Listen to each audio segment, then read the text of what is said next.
Picture this. You wake up this morning. You open your phone. You check your net worth. Zero. Not because you made mistakes. Not because you didn't work hard enough. Because nobody ever showed you what the number is supposed to look like at every stage of a real financial life. Today, that changes. We're going to follow one man from zero to $1 billion. Not as a fantasy, as a system. Every level, every decision, every mechanism that separates the people who cross the threshold from the people who spend their entire lives one step away from it. There is one mechanism that runs through every single level of this progression. Most people never learn its name. Stay with us.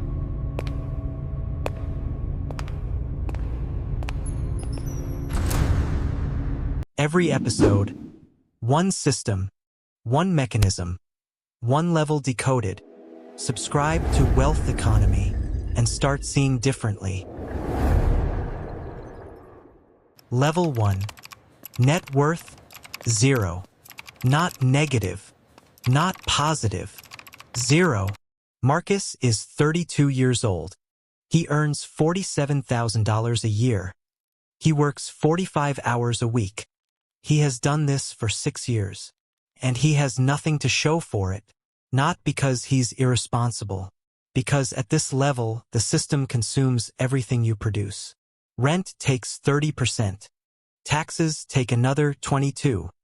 Food, transportation, insurance. The subscriptions you forgot you had. By the end of the month, there is nothing left to build with. The technical name for this state is financial fragility. According to the Federal Reserve, roughly 40% of American adults cannot cover an unexpected expense of $400 without borrowing money or selling something. 40%. That's not a fringe statistic. That is the average. At level 1, you don't think about building wealth. You think about surviving the week. You check your account on Sunday night before Monday arrives. Not because you want to, because you have to. Marcus knows this feeling. The number on the screen doesn't lie. It never does. But here's what changes at the next level. And it's not what you think. It's not about the number. It's about what the number starts to do to you. Level 2. Net worth. Somewhere between $10,000 and $100,000. Something has changed.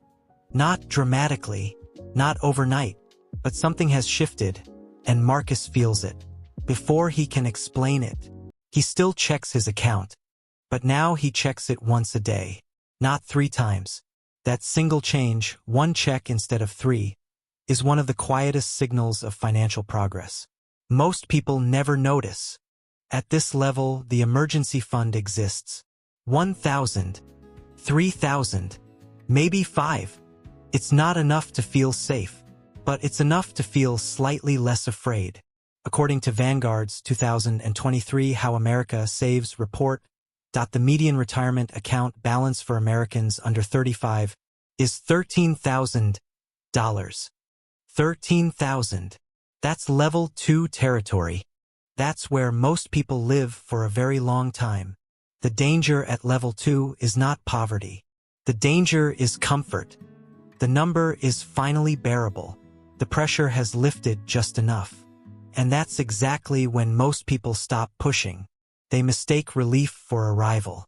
They stop at the first breath of air, not realizing the surface is still far above them.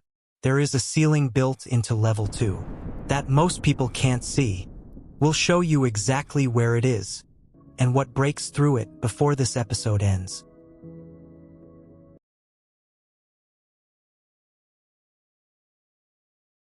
Level 3. Net worth. Somewhere between $100,000 and $500,000. This is where it gets interesting. Marcus has a new suit. Not expensive, but deliberate. Something has shifted in how he carries himself through a room. And it has nothing to do with arrogance. It has to do with options. At level 3, for the first time in his financial life, Marcus has options. He could leave his job and survive for 4 months. He could absorb an unexpected expense without borrowing. He could say no to something he doesn't want and mean it financially. That ability to say no is one of the most underrated forms of wealth at any level. And now, for the first time, money is doing something new. It's working. Not hard, not fast, but working. A modest brokerage account, a 401k that finally has enough in it to feel real. $62,000 invested, generating roughly $3,700 a year in average market returns. Without Marcus doing anything, he doesn't feel it yet, but the mechanism has started. Here is the question. That appears at level 3, and only at level 3. Should I spend this, or let it work? That question is the threshold.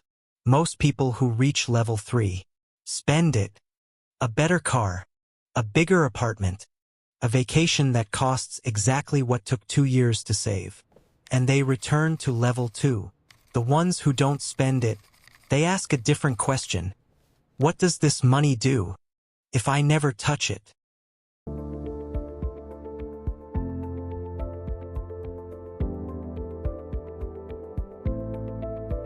Let's pause here, because what's been happening between level 1 and level 3 has a name. It's called asset asymmetry. Here's how it works. Imagine 2 buckets. The first bucket is your expenses. Every month it drains. Rent, food, insurance, debt. It drains whether you work or not. The second bucket is your assets. Every month it fills. But only if you put something in it, and only if you leave it alone long enough to matter. At level 1, the first bucket is bigger than everything. It consumes your entire income before the second bucket receives a drop. At level 3, something shifts. The second bucket starts filling faster than the first one drains. That crossover point, the moment assets generate more than expenses consume, has a name in financial planning. It's called the financial independence threshold. According to research published by the Journal of Financial Planning, the median American household reaches this threshold, if they reach it at all, somewhere between a net worth of $300,000 and $500,000. Most never cross it, not because they don't earn enough, because they never understood that 2 buckets existed. That is the mechanism that runs through every single level of this progression. Asset asymmetry. You've known its name for the last 30 seconds. Most people go their entire lives without learning it. Now that you understand the mechanism, watch what happens when it's applied at the next level, because this is where most people make the most expensive mistake of their financial lives. This is the kind of finance they don't teach in school. Subscribe to Wealth Economy. We keep going deeper.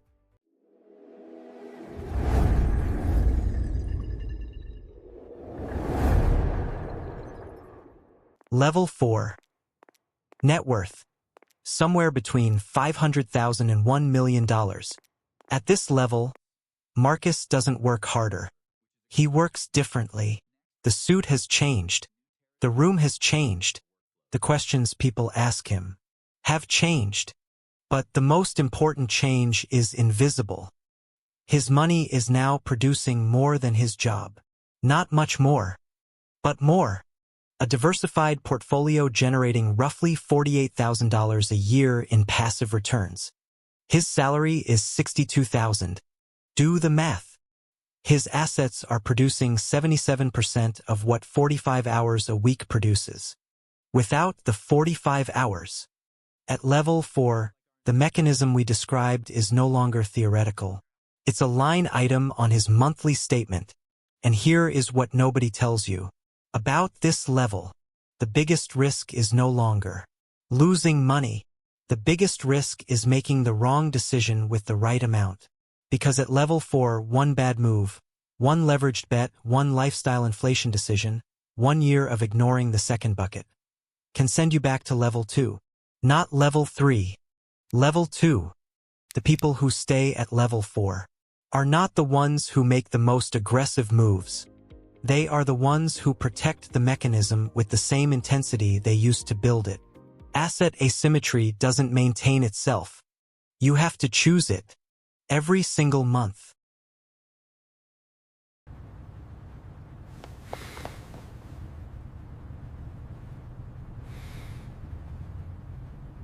Level 5. Net worth. Somewhere between $1 million and $10 million. This is the level most people mean when they say, "I want to be rich." But what they don't realize is that at this level, money stops being the main resource. Time becomes the currency. Marcus wakes up on a Tuesday morning. He does not check his alarm. He does not have one. He does not commute. He does not sit in a meeting he didn't choose to attend. His morning belongs to him. Completely. This is not a vacation. This is not a weekend. This is Tuesday. And it belongs to him the same way Friday belongs to him. The same way every day belongs to him. According to the Federal Reserve Survey of Consumer Finances, fewer than 10% of American households hold a net worth above $1 million. Fewer than 10%. At level 5, the portfolio generates between $50,000 and $500,000 a year, without Marcus making a single decision. The machine runs. He tends it. He does not serve it. And here is what surprises people most about this level. It's not the money that changes everything. It's the silence, the absence of financial noise. The decisions Marcus makes now are not about survival. They are not about security. They are about meaning. What is this money actually for? Who does it serve after it has served him? What does he build that outlasts the number? These are the questions that appear at level 5. And they are, without exception, more difficult than any financial question that came before.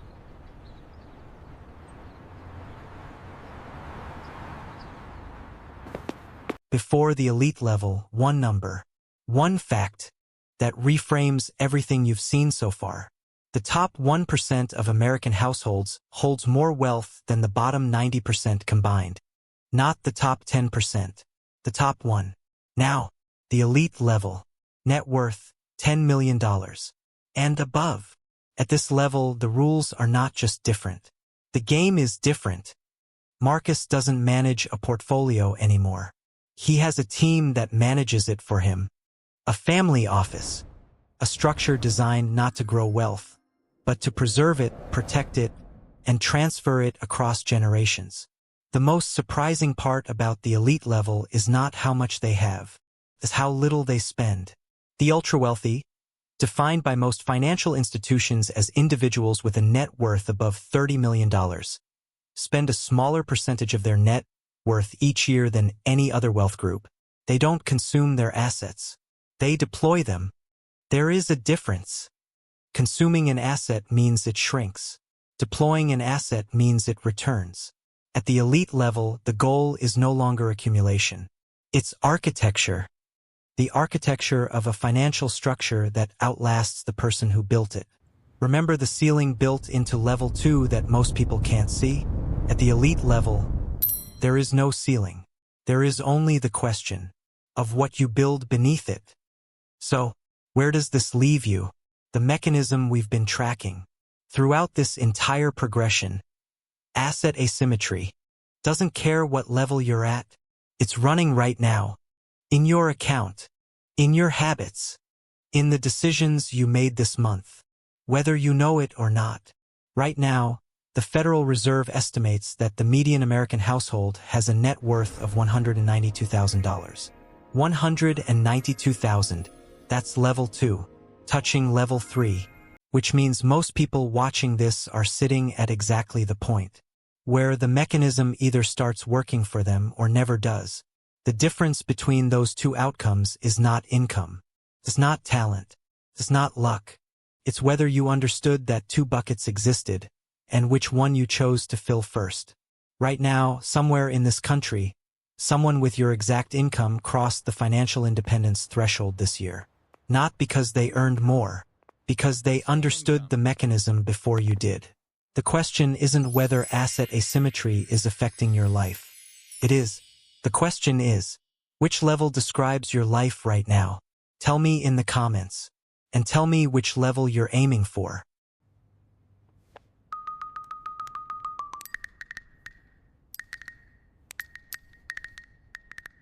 Let's bring it together. Every level we walked through today had one thing in common. The mechanism doesn't change. Only your relationship to it does. At level 1, asset asymmetry works against you. Silently, automatically, without asking permission. At level 3, you begin to feel it shift. The second bucket starts to matter. The question changes. At level 5, you tend the mechanism. You no longer serve it. At the elite level, you become the architecture. The structure outlasts you. This is not a story about luck. This is not a story about talent. This is a story about a mechanism that was running before you were born, and will keep running long after every decision you make today.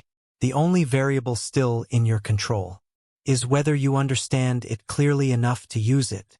One decision, one bucket, 1 month. That's where it starts. Every time.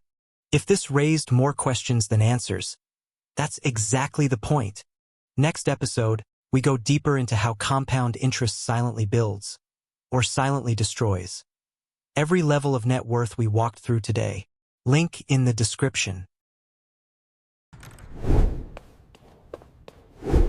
Every level we walked through today exists for a reason, not to show you how far you are, but to show you exactly how far you can go.